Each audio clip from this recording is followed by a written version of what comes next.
All right, let's get into our next conversation now.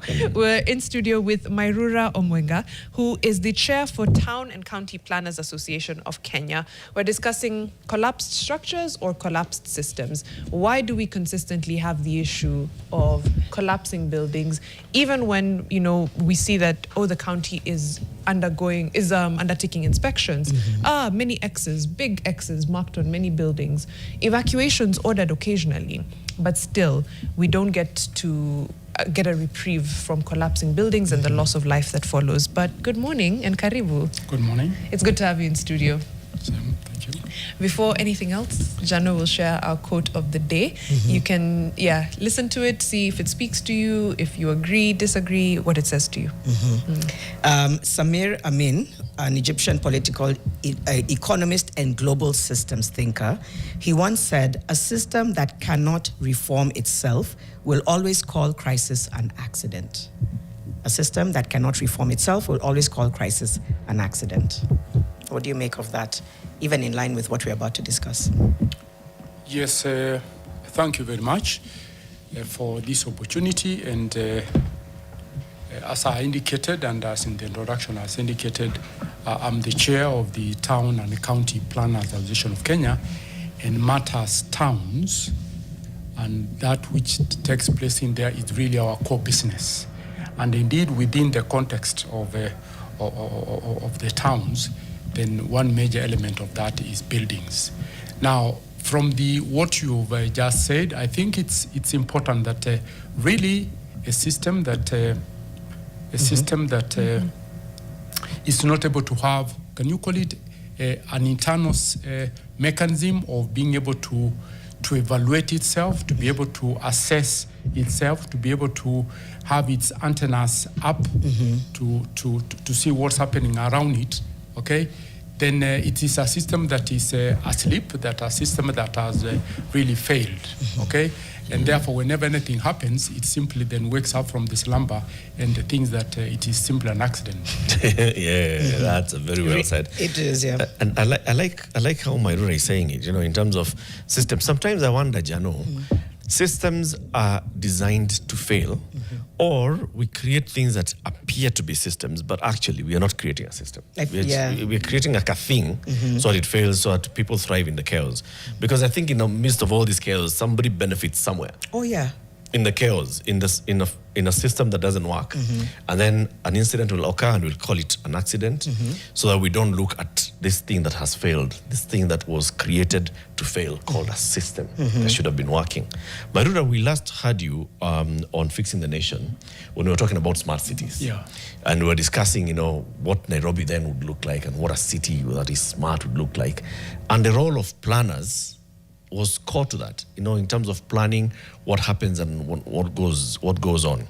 What's the importance of a developer going to the city authorities to seek authority to develop and to seek authority to develop to a certain level, to a certain degree? What's the importance of that? Why do I need to seek approval to build 5 floors? Why can't I just seek approval to build a house? Zikifika 5 ni sawa. Watu ukileta demand iongeze 7 ni sawa. Yes, thank you very much. I think then the first and foremost, right from the Constitution, it's important to realize that one of the key responsibilities of the state, which governs through government, okay? And in this case, for building development, the responsibility rests in the new constitution with the county government, but the 2 levels of government, the national and the county government, always do work together. And therefore, one of the key responsibilities of the state, of government, is to ensure that its citizens are safe, as security is guaranteed, as it were, as much as possible. And therefore, when you talk about construction works or building works, it is not a walk in the park, and therefore there are major risks that are involved, right from the excavation works, okay, right through the mixing of materials, right through delivery of materials and being able to put together the steel reinforcement together, being able to mix the concrete, okay, and all these kind of things. And there's a lot of machinery involved. There are so many people so involved. And so those mix of activities, okay, that really require very specialized training of those handling them in terms of the professionals and the workers, okay, requires that everything must therefore be done properly, and therefore to avoid a situation where there will be disaster, okay, the people's health or people's of safety is at risk, and therefore it's important then that before that activity starts, and in this case a developer starts any development, he must seek then the approval of the state of government in this respect, just to make sure for the government and its agents to entail that whatever is being proposed is really workable, and there are adequate measures put in place that are going to make sure that this structure, as it starts off, is done properly. The building materials that are going to be used are done properly. The people are going to supervise the works is done properly. The contractor has all the necessary skills and so on. So it's that oversight role which then the government subjects this developer to. Okay. Right. So when I make an application to the county authorities, for example, right, it's going to go into the planning department. True? And those are the ones who will give me the approval to continue or not, or send me back into the drawing board. What do they look for? What is it that the people who give approval will look for before they sign? Right. That's a good question, but I will want to maybe give it its total picture, okay? Development planning in respect to planning permission, okay, that relates to planning matters. That means the work that relates to the town planner, okay? And these issues have got to do with plot size, height of buildings, and so on. It's just one element, okay? So there is the element that looks at the development planning issues, okay? Town planning issues, okay? But there is also the approval that is sought in respect to the architectural works to be done. So there's work to be submitted by the architect to make sure that the design of that building meets the habitable conditions and so on. So the third component is the engineer's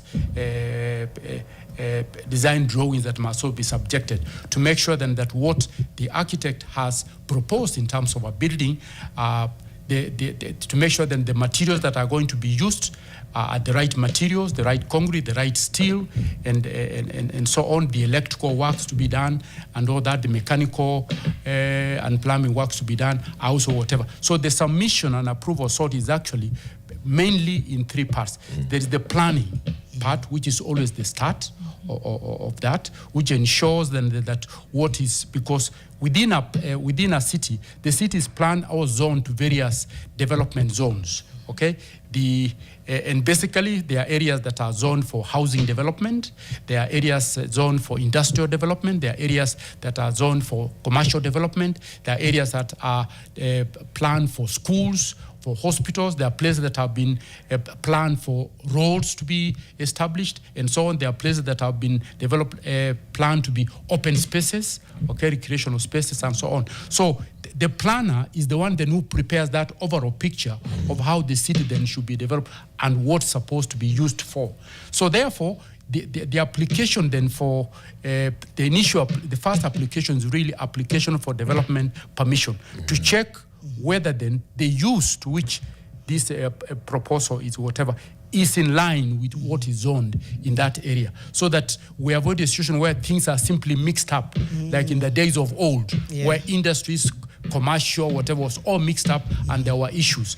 And that's why then the profession really was then born, to be able to bring order, to make sure that everything is at the right place and so on, and to avoid conflicts in terms of use. So once that is done, so the application by the town planner, okay, that's the first stage, is to therefore make sure that whatever is proposed meets the requirements of zoning in terms of use. It will also look at the density, how many of those units, for example, can you build on that or whatever, how many persons can be able to live on that piece of land, okay? So they will also look at indications of what the plot size for the proposed development, okay? Then it will also make sure that what are the heights that are also required for that development, because you'll see a situation where then if that is not followed, for example, you'll find a place where you have got bungalows, okay? Then suddenly you have got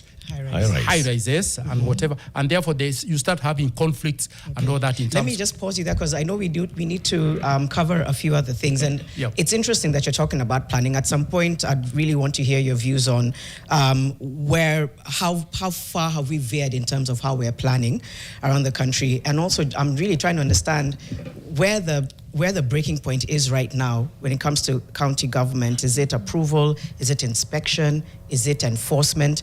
You'll tell us that in a moment, but I know we also have a soundbite from Alice Wahome. We'll see if that's ready. Philo, you let me know. Cabinet Secretary for Lands, Public Works, Housing, Urban Development of Kenya. We're here having this conversation because of this recent building collapse. Let's listen into what she said and come back and react as we continue with the conversation.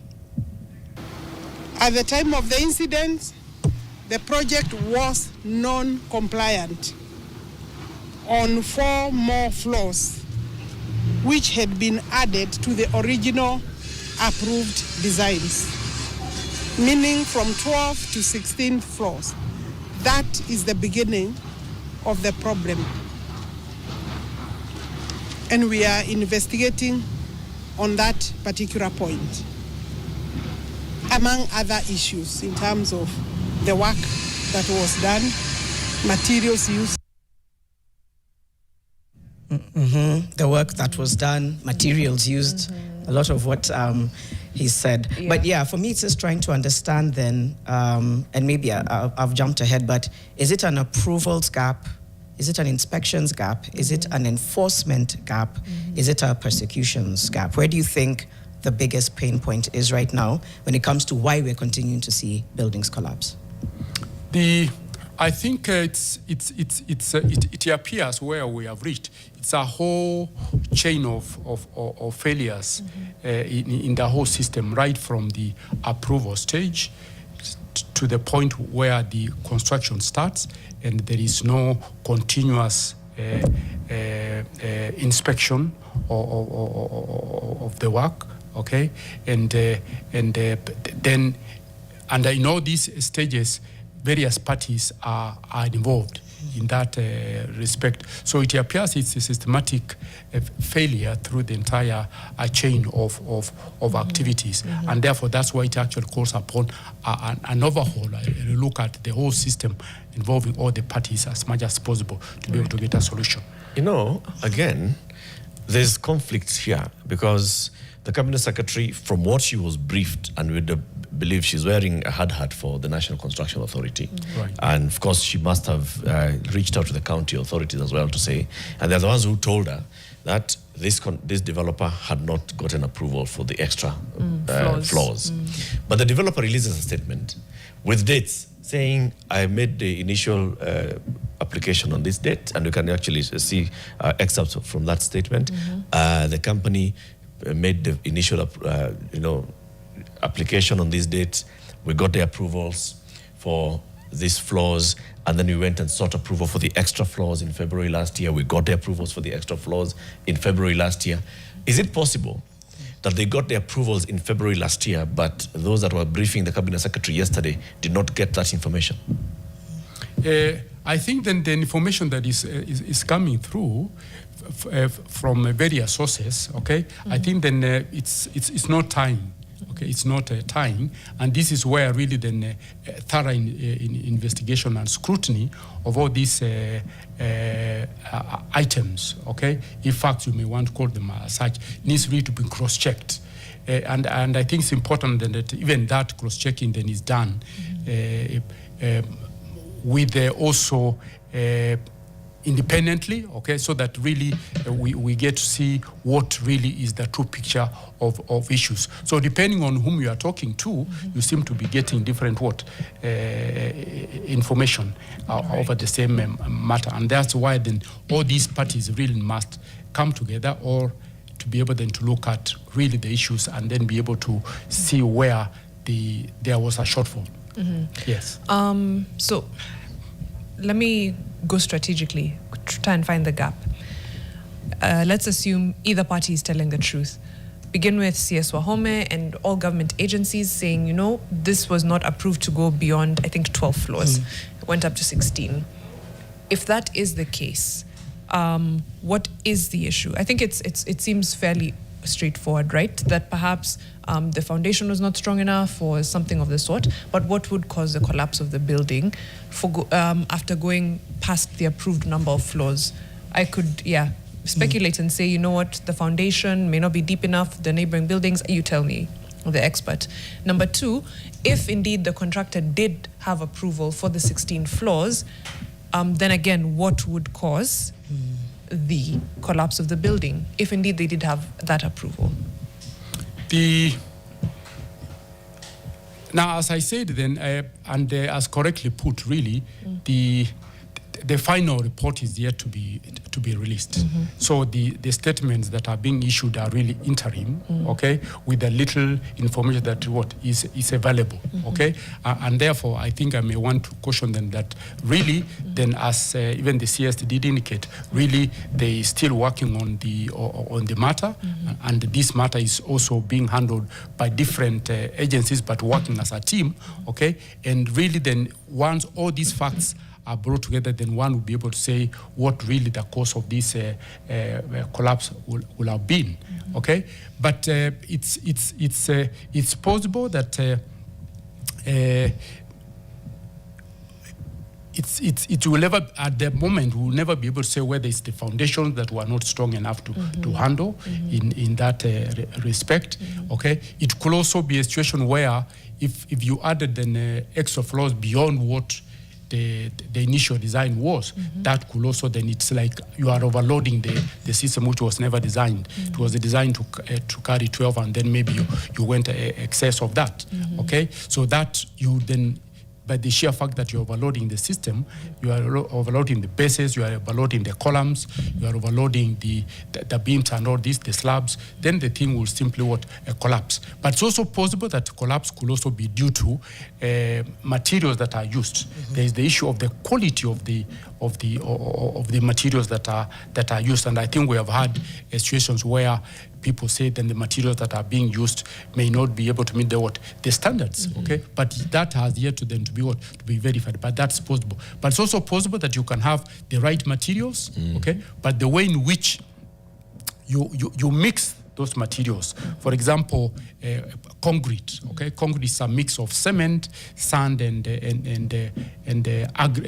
aggregates or kokoto, okay? All these three, the way in which they are mixed, okay, of course, then now you add water, okay, depending on the proportions at which they are supposed to be mixed, okay, that could also lead to failure. If you are either using too much water, you are using too much sand and too much concrete in respect to what? In respect to cement, that will also weaken the quality of that concrete at the end of the day. Then even if you have mixed those proportions properly, they must also be given enough time to cure, as we call it. Okay, and that's why you find you can't put up a floor today and tomorrow. Yes, okay. Indeed, we actually are required to wait for about 21 to 28 days, okay, for the concrete to harden, to cure.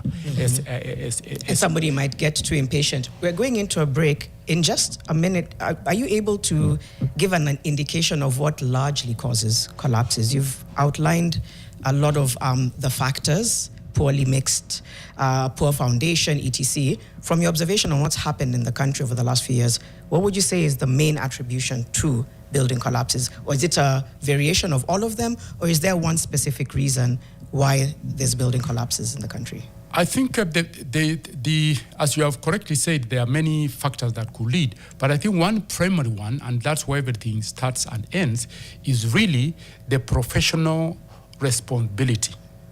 Both professional from the part of the state to be able to make sure that whatever has been approved for development is followed up, okay, because that's also a requirement that you must follow up and make sure that what is being built and the materials that are being used are the ones which were approved in that regard. Then, of course, the continuous monitoring of the works to make sure that, for example, as we have just said, if this column was or this slab was placed yesterday, okay, then we need to give it enough time to do what? To cure as required. And that therefore requires supervision of the works, a responsibility of the professional. And the professional is both from the state, those who work for government, they have a responsibility to also follow up, besides the developer having his own consultants who also do the same. All right, let's pause there because we have to go into a break. We're hosting Mairura Omwenga, Chair, Town and County Planners Association of Kenya, talking about, is it collapsed structures or collapsed systems, where we're continuing to see collapsing buildings in the country. It's coming up to 7:30. We'll be back in just a moment. Yep, just before we get back into the conversation, Collins White on YouTube is saying, it's simple math. There are different bodies involved. The common information shared was 10 floors. I believe it was 12, but he's saying 10. After that, the reapproval was done without informing the other bodies. That's, again, reacting to the conversation we're having. KM Kariuki, I think, is reacting to a conversation we're having in the previous hour. The drivers should be able to command the vehicles from the intoxicated staff. I could hardly drive past 40, but I live a sober life and could take command of such a bus if it were badly required of me. Back to the Kikombe now, I think, on this particular conversation. Question, in your expert opinion, what other disasters related to infrastructure should we proactively be avoiding? Okay, so... Right. What other disasters, related to infrastructure should we be proactively avoiding? I think we'll get into that with Mairura, but before that, and I know Eric also has something to ask. You began by saying, you know what, the role of city planners, urban developers, all of that, and I just had to ask myself, is Nairobi zoned? Is Nairobi planned? Has it ever been planned and zoned? Yes, just like many world cities, our city right from the very start, as a colonial city, has been planned. Indeed, from the 20s, okay, the plan was prepared, and another one was also prepared in 38, and then another one, the colonial city of Nairobi, 1948. Okay, then we had another one for 1973, and we now have one which was prepared 2014, 2015, that is now serving us up to the year 2030. Okay, so all stages of work, our town, our city has always been planned. The issue really, and which this is really the elephant in the room, it is easier to prepare these plans. But it's implementation, being able to follow and abide by the rule, okay, is really the issue that is really the elephant in the room. So give me an example, just using Nairobi as is right now. What kind of zoning ideally exists for Nairobi? Where should people be living, be working? What should be industrial? What should be farmland? Right. So you'll find then the bulk of the city, and this is very typical, the largest section of the city is actually zoned for housing. It always consumes the largest portion, whatever. And that housing is also split into three broad categories. There is the high density, low-income residential neighborhoods, okay, and that is to be found predominant towards the east. Okay, right from along Jogo Road and so on. Then the middle, medium density or middle income, okay, will be found in places like the Langatas, to be places like Otiendes, okay, and so on. Then you will also have the very high income and therefore low density areas. These are places like Karen, Mudaiga, okay, Rundas, and so on. So that's in terms of residential. So they are also categorized in terms of the densities and income in that respect. Then you have got industrial zone, and for Nairobi, the main industrial zone is industrial area where it is, but there is also pockets of smaller industrial areas like in Kariobangi and Dandora and also Babadogo along the Roraka direction. Then, of course, you have got the commercial areas where we do business, and the main commercial area is therefore the CBD, where we are, but there are also other satellite or secondary commercial centers. The Buruburu Commercial Center, you would go to down to Nairobi West, Hurlingham, okay, Adams, okay, High Ridge, all those are secondary commercial centers. Then there are area zones for educational institutions, okay, where they are, the University of Nairobi where it is, and so on, where schools are, and all those. So you'll find all those areas are zoned. Then, of course, something that is very unique about the city of Nairobi is that it has got the only city in the world with the natural national park. The only one in the world. Yes. Okay, and it occupies a substantive amount of land. It's about 107 out of the 670 square kilometers. So which is substantive. So that is categorized as part of what we call the green open and recreational spaces that are supposed to be kept green. Then there are the forest areas which also fall in that categories, the Ngong Road Forest, the Arboretum, and so on, the Karura Forest as green open spaces. And of course, then there are the other institutions, like where we have got the hospitals and so on. So it's not by accident, for example, then you find within where you have got the main hospitals up the hill, you have got Kenyatta Hospital, Nairobi Hospital, and so on. So we zone those things so that those activities or uses that are compatible are put together close by, and those that are incompatible are separated, or at least with a buffer in But that's not the case, is it? Has population growth outpaced a lot of this planning, and are you really concerned that in the next decade or so we'll just have haphazard planning? Yes, I think then it's and this is really the catch, that really it's easier to prepare these development plans, okay, which have zoned these various areas of what needs to be done. But it's another to actually be able to implement the same. So I must say then that we are good at preparing these plans, but their implementation and therefore being able to conform to what has already been zoned, okay, is really becomes the challenge, okay, where then areas were zoned for low density development. Maybe you find on a half an acre you had single family housing, but now you have got tall structures and 200 or 300 a household, okay, in that respect, without, for example, then making sure that the infrastructure also has also been expanded. In that regard, the roads have also been expanded. So this is really the challenge. This is really where the rubber meets the road, where we actually find that we are not then being able to match what was planned and what is actually taking place in that way. So that's the weakest link in the whole system. So the people who have the knowledge about all these things, the people who can see the bigger picture, are you people, the planners, right? Right. Plus now the others, the engineers, the architects, and so on. Where have they been? As we all can tell that our population is growing. We can tell that urbanization is rapidly increasing, that Kenya, over half of Kenya's population will be urban in the next 30 years. We can see all this. But we talk about the poor implementation of our plans not being in tandem with this rapid population growth. That just asks the question, so what are the professionals doing about it? Yes, I think then we must say to some extent we've not been able to quickly respond to those needs. And one of the reasons has got to do with the allocation of resources, okay, to be able to prepare these plans and to be able to expand the infrastructure and all this kind of thing, because then you find that the allocation of resources is not within our domain, okay? Sorry, quick question. For every building that goes up, some of these professionals are contracted, right? Right. So they are within that budget.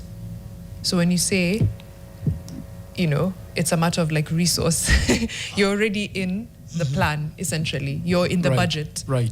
Yeah. Now, the work of preparing the plans first and foremost, the development is now really implementation of the plan.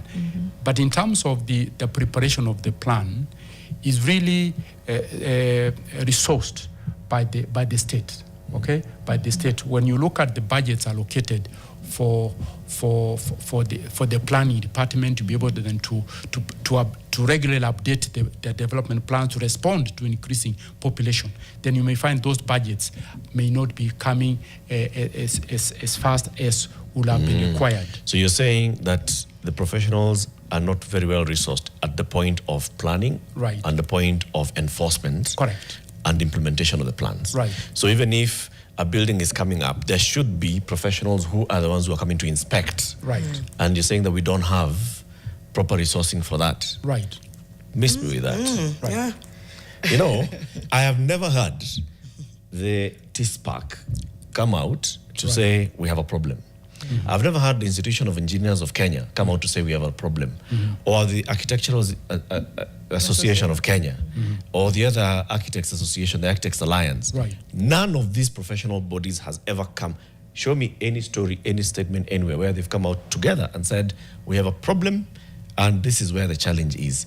And we Kenyans, if we do not allocate enough resources here, we shall continue with this. It seems that all of you are just sitting back. I think we have in many forums and write-ups raised that item, okay, in our communication with those who allocate resources. We have always raised those concerns, and indeed one of the indications is where there is inadequate resourcing is where then you have got to employ enough of these professionals to be able to undertake the work that is required, to do the processing of the approvals, to be able to inspect what is being done. So one of the major challenges, and I think this is where the statistics could be very useful, okay, how many engineers are required in the city, okay, how many do we have in place, okay, and when there is certainly a deficit. Okay, I may not have the exact figures, but there's certainly a deficit. And it will be important then that, for example, within all these development zones, we actually have try efforts to be able to centralize the delivery of those services so that you find within every sub-county there is a town planner there or a city planner, there is an engineer there, there is an architect there to be able to oversee these things. But you actually find that the number of professionals that have been retained by government to be able to supervise these works and to follow up these works is really lacking in that respect. So there's the numbers. I'm sorry, I don't buy this. I'm sorry. Listen, there is no building in this country. Right. Okay, let's start with Nairobi. There is no building in Nairobi right. that would come up right. without an architect. Right. Because it will not go through approval if it has not been designed by an architect. Correct. Or a structural engineer. Right. If the architects and engineers decided we are not going to offer any more services until this issue is addressed, would have been sorted. But now engineers and architects are involved in these buildings that we are seeing here, right. knowing very well that we are putting up high-rise buildings in areas that are designed for middle, planned for middle, right? Or we are putting excess buildings in areas that are designed for not this kind of infrastructure. The infrastructure does not follow what we are building. Right. And the engineers are the same ones who will do the engineering of a road. They are the ones who will do the piping of sewage and water. They are the same ones. But you are okay putting your signature on a plan for a building.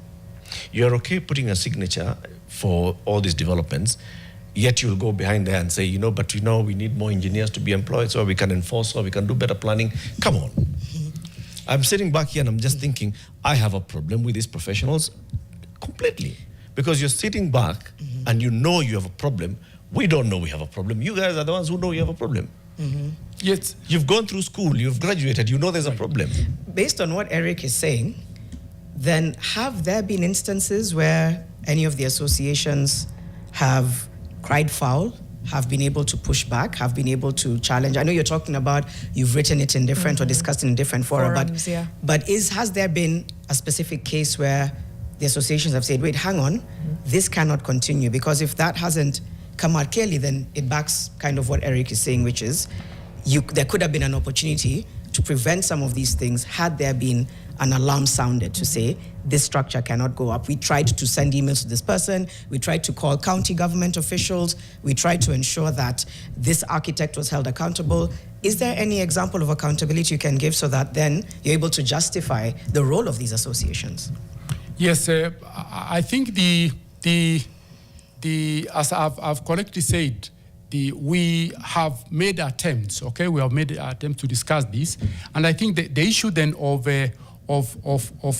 being able to stand firm, okay, and say that things must not be done unless this is met. I think maybe then that is the situation where we may not have stood the ground firmly in that particular. How come? Respect.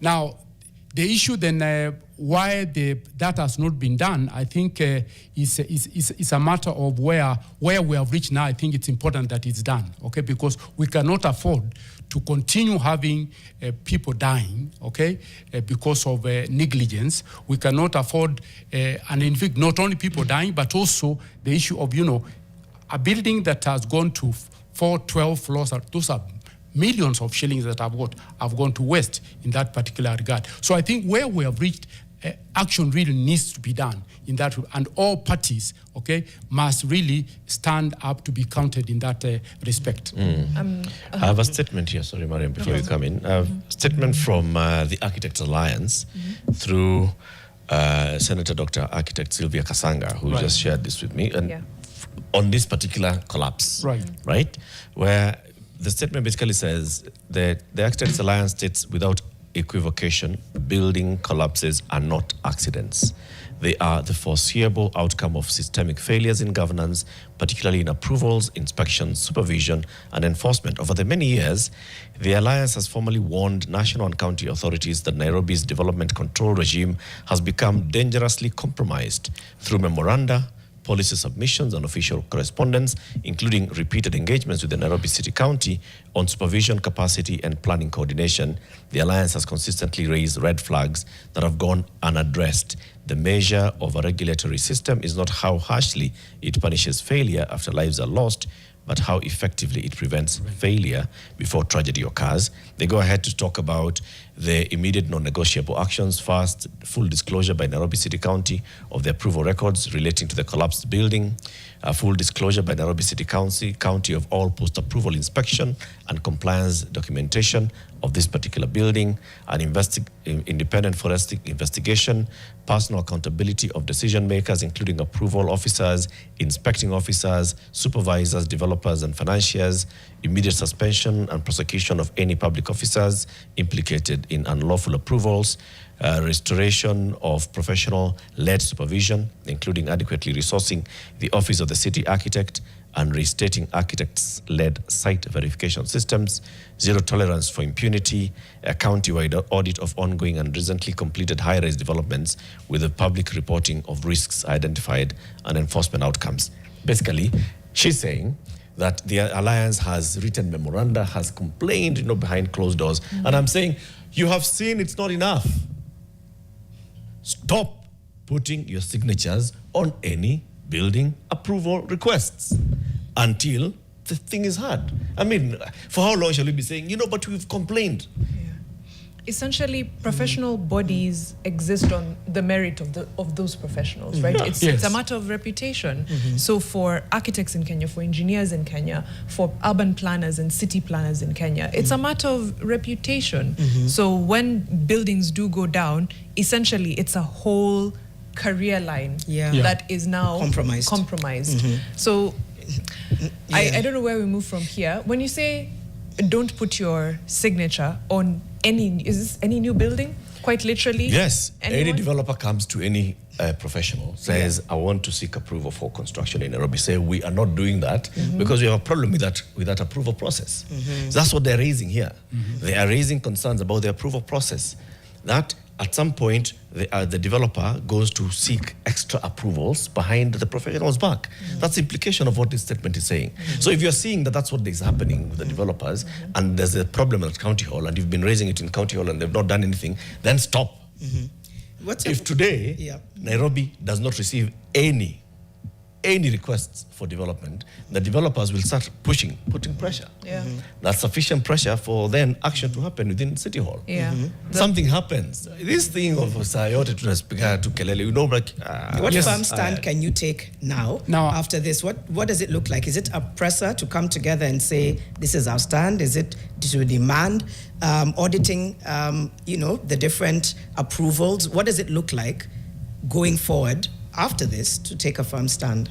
I think then as also correctly captured there, and I think it tallies what I was saying, where we have now reached, I think we should say enough is enough, okay? And I think the first and foremost, the sanctity of life, okay, must be upheld, okay? And that it's a commitment as Kenyans we are put in our constitution in that regard. One life loss is too many, as it were. The loss of the investor, okay, a building collapsing, that is serious losses to not only the investor himself, but indeed to the entire economy in that particular regard. So where we have reached, I think it is never a decision that will be taken by just the professionals, but I think it's all of us collectively being able to say enough is enough. We need to take action and we need to remedy where there are flaws, where there are negligences on the part, so that we really save the face of our country. We save the face of the lives of our people in that regard. We cannot afford to continue doing that. And I think it's a collective responsibility that we must take, and it starts from all levels of government in that respect to just make sure the right things are done, okay?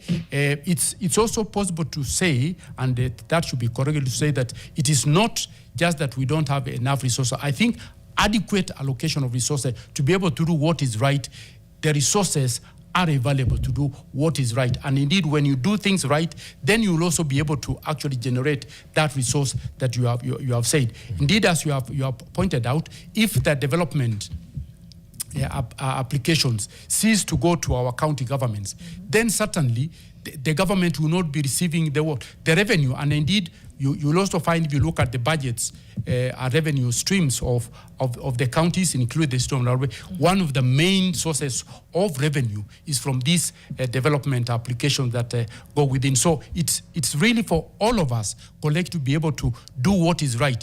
And when developments collapse, when buildings collapse, certainly we are not attracting investors. Indeed, we are doing what? We are chasing them out, okay? So indeed, if we did well, okay, make sure that this will certainly be attracting more development, and therefore we'll be able to grow our economy and then be able then to pay this revenue that we are talking about. So I think we have reached a point where decisive action needs to be done, okay? Where there are elements of negligence, okay, of incompetences and so on, I think we need to take action so that we put a stop to this menace, because it can be stopped. Yeah. So then can we expect such action from the town and county planners?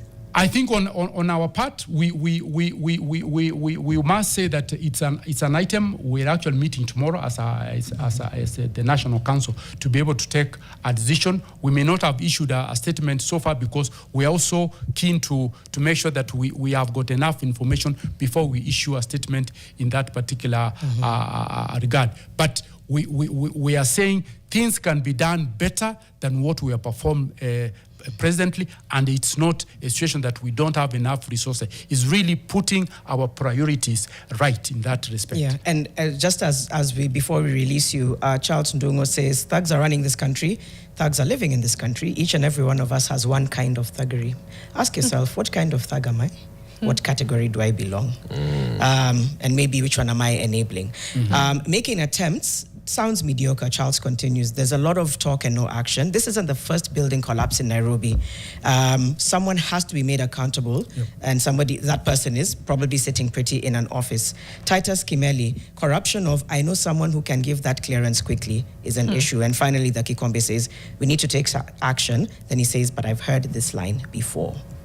So we need yeah. to see action We now. need to take action. But we yeah. need to take action We need to now. see action. We need to see action. That's so the line we haven't had before. Yeah. We need to see action. we need to see action. So hopefully we'll call you back here in a few months Yeah. with some notable shift in what accountability looks like. Right. But we've been hosting Mairura Omwenga, Chair, Town and County Planners Association of Kenya, talking about the collapsed structures. In the next hour, we'll be hosting Boaz Waroko, Policy and Strategy Advisor, Elimubora KHRC, the real cost of free education in Kenya. A lot of parents are citing hidden costs, the continuing rising school fees, funding gaps and the like. So what exactly is happening? We'll have that conversation with him. It's coming up to 8 a.m.